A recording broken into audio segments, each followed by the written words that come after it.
Elles font toujours des têtes normalement là dans les story time. Genre leurs miniatures c'est toujours des... Ouais, je crois que je vais faire des trucs comme ça. Genre je vais faire une miniature où je vais faire... Oh là là. Bref, on va arrêter de blaguer et on va s'y mettre. Allez, let's do it. Bonjour et bienvenue à toi sur la chaîne de la Daronne Blécoussa. Oh na na na na na na na yeah. Oh na na na na na na na yeah. Oh na na na na na na na yeah. Yo le monde, j'espère que tu vas bien. Je suis ravie de te retrouver aujourd'hui pour cette nouvelle vidéo et c'est ma première story time. Comment je suis trop contente de faire cette story time. Concernant mes story time, tout comme mes vidéos en règle générale, voilà, j'essaye de les mener en fait pour qu'elles aient un sens, au moins pour moi. Si ce n'est pour toi, au moins pour moi, c'est déjà pas mal. Donc en gros, les story time que je vais partager avec toi, et en particulier celle-ci, ce sont toujours des événements qui me sont arrivés et pour lesquels j'ai encore des questionnements ou enfin du moins qui m'ont amené vers une réflexion différente. À laquelle je n'aurais pas forcément pensé. Enfin du moins ça m'a vraiment permis de changer de perspective, d'avoir un autre point de vue. Outre le fait que ce sont des story time, outre le fait que je sais que c'est plutôt ça a plutôt la cote sur YouTube, et outre, je regarde s'il n'y a pas une araignée, j'ai vu un truc bouger mais non. Je vais y arriver. Là pour cette première story time, j'ai décidé de mettre un petit putaclic histoire de me mettre un peu dans l'ambiance.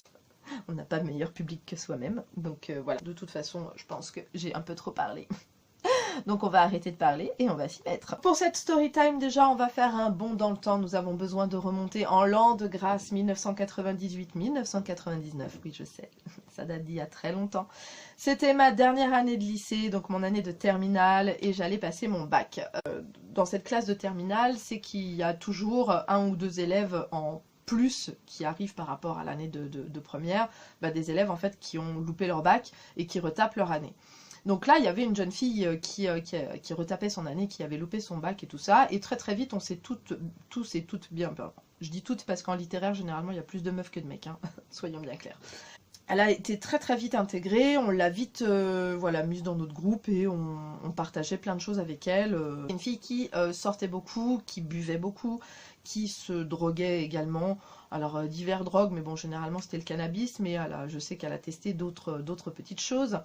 Et donc voilà, donc c'était pas une fille qui était super stable quand même. Enfin, personnellement, je veux bien qu'on ait qu'une jeunesse, mais à partir du moment où tu as besoin de rentrer dans des beuveries ou de te droguer, c'est que pour moi il y a quand même un petit côté instable. Hein. Tu peux pas me dire ouais non c'est juste pour goûter. À un moment donné il faut être honnête avec soi, hein, je pense. Et donc c'était également une jeune fille lesbienne.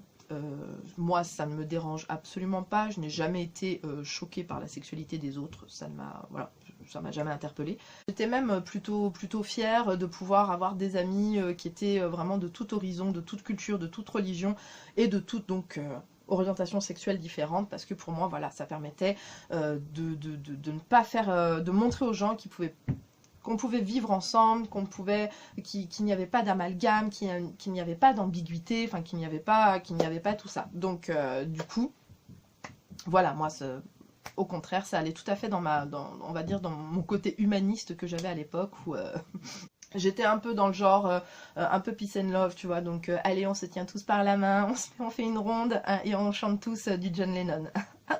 J'étais un peu dans ce trip-là. Voilà, c'était mon côté un peu hippie sur le retour, voilà.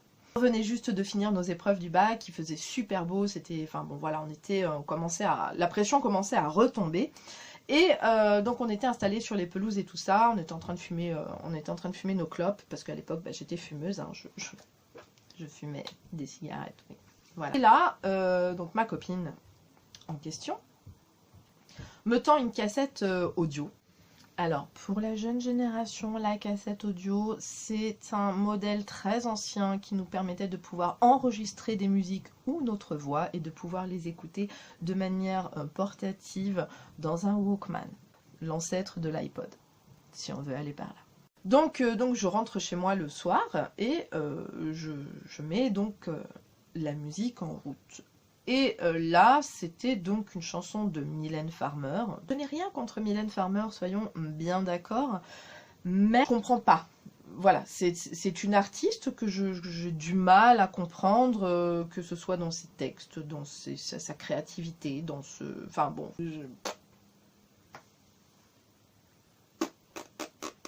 Donc du coup je mets la cassette, et donc c'était la chanson L'Innamoramento, je crois, de Mylène Farmer.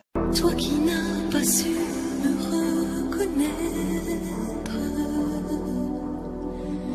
ignorant ma vie, ce monastère, j'ai devant moi une porte entrouverte sur un peut-être, même s'il me faut tout recommencer.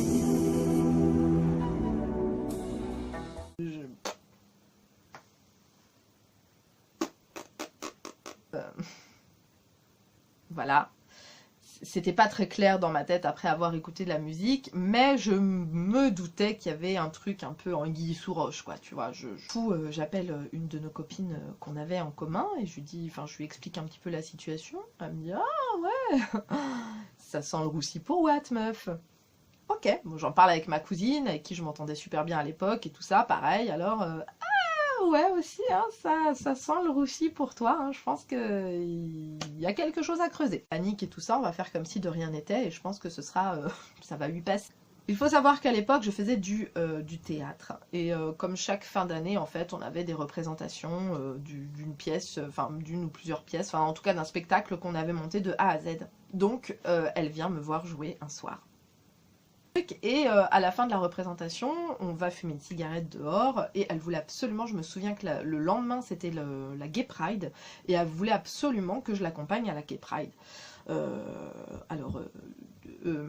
Là pour le coup, sentant l'ambiguïté venir un petit peu, tu vois, à pas de velours, là j'avais pas trop envie d'aller à la Gay Pride avec elle.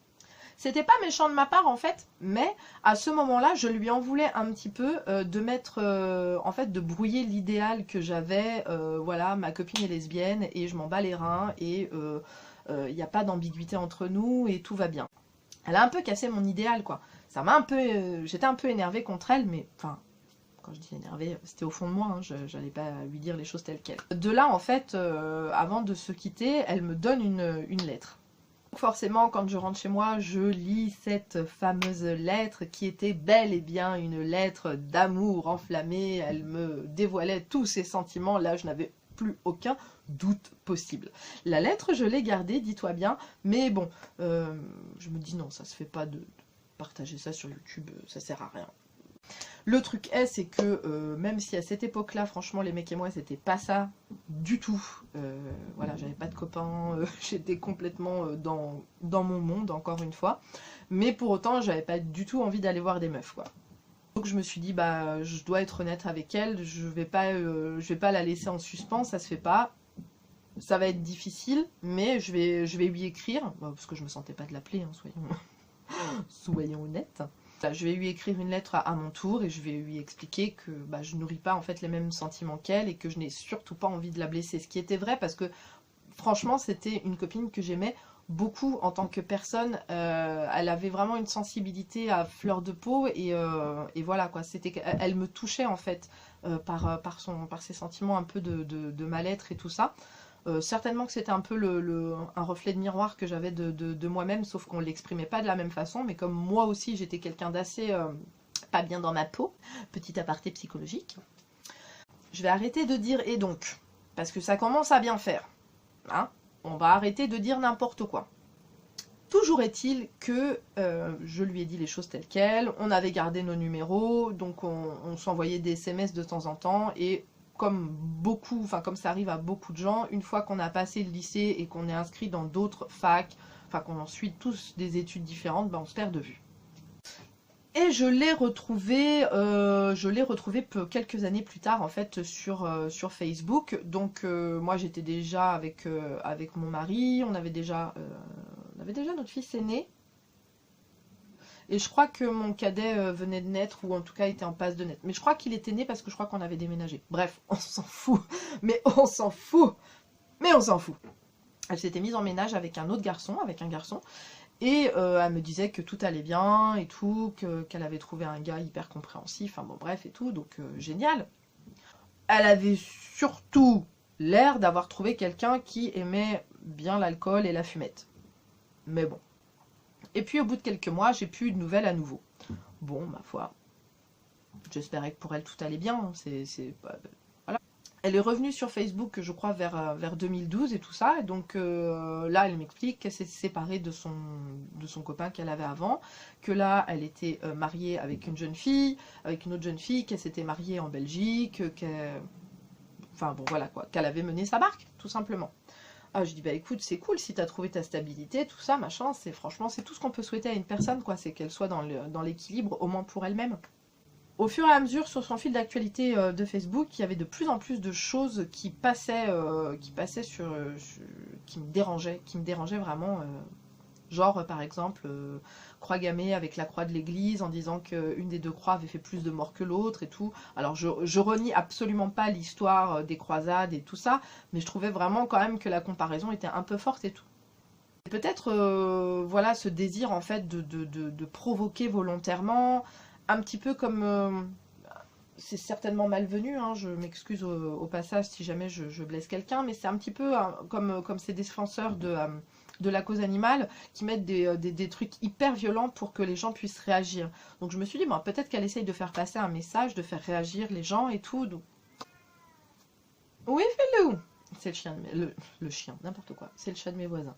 Il appelle mon chat, moi, parce qu'elle est en chaleur, donc... il a envie de fricoter, hein, voilà. À ce moment-là, je travaillais avec un gars qui aimait beaucoup la lecture et tout ça comme moi. Et donc, il m'a conseillé de lire Le Matin des Magiciens, qui est un livre absolument culte, je crois, des années 60, qui est un livre, en fait, d'éveil philosophique, un livre de réflexion, enfin, voilà. Un livre un peu électrochoc, me semble. J'en parle, enfin, un jour, j'ai eu une conversation avec ma copine sur Facebook, en message privé. Et donc on échange sur les livres, sur les séries qu'on regarde, sur plein de choses comme ça.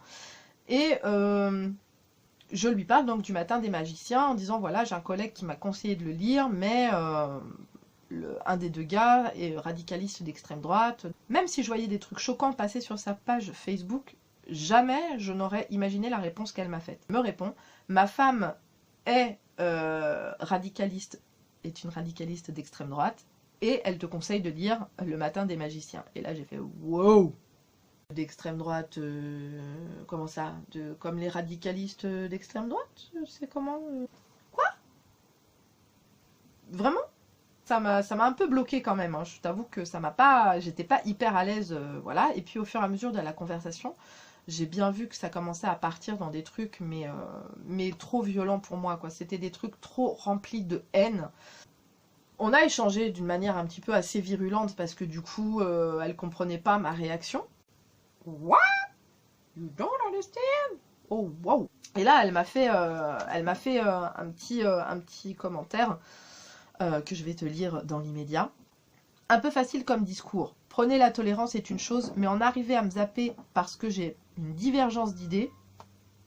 Non, la chérie, c'est pas de la divergence d'idées, là, on est dans un autre niveau, c'est un level supérieur. Donc, en arriver à me zapper parce que j'ai une divergence d'idées, c'est un peu contradictoire. Maintenant, non, je ne suis pas du tout dans le même camp que ceux que j'exècre. Je ne suis pas du tout dans le même camp que ceux que j'exècre. Ceux-là, le camp dans lequel je les imagine est grillagé et ça fume. Je pense que là, tout était dit.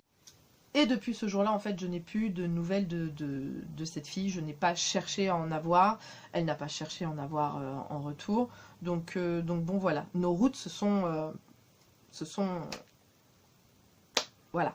Je ne sais pas si tu auras compris le sens voilà, de cette vidéo. Moi, en tout cas, ça m'a fait du bien d'en parler parce que c'est quelque chose que je garde en moi et qui n'est pas évident à évoquer parce que, encore une fois, lorsque j'ai dévoilé ma foi, il y a vraiment beaucoup de portes qui se sont fermées, il y a vraiment beaucoup d'amis qui m'ont tourné le dos à ce moment-là. Donc du coup, ça m'a fait comme une résonance par rapport à ce que j'avais fait avec cet ami-là. Même si encore une fois, ses propos et ses idées me choquent énormément. Et vraiment, ça m'énerve grandement. Je ressens beaucoup d'amertume par rapport à cette situation-là, parce que je me dis, si elle devait se reproduire aujourd'hui, malgré toute la conscience avec laquelle j'évolue, malgré voilà, tout ce que la foi a opéré en moi, malgré tout l'amour que je porte en moi et dont j'ai conscience, eh ben, je serais incapable de pouvoir passer au-dessus de ça. Mais je ne peux pas m'empêcher d'avoir cette pensée-là, à me dire que, voilà, en face de la haine, malgré tout l'amour que je porte en moi, je suis incapable de faire face. Cette vidéo est terminée, j'espère qu'elle t'a plu. Si elle ne t'a pas plu, c'est pas grave aussi, hein. Moi au moins je me suis libérée de quelque chose. N'hésite pas à liker, t'abonner, partager, enfin toutes les bonnes choses qui font que ça m'encourage et qui font que ça me donne envie de faire encore plus de vidéos et encore plus de partager sur YouTube. En tout cas, je te dis, prends grand soin de toi et à la prochaine. Bye. Na na na na na na na yeah oh na na na na na na na yeah oh na na na na na na yeah oh na na na na na na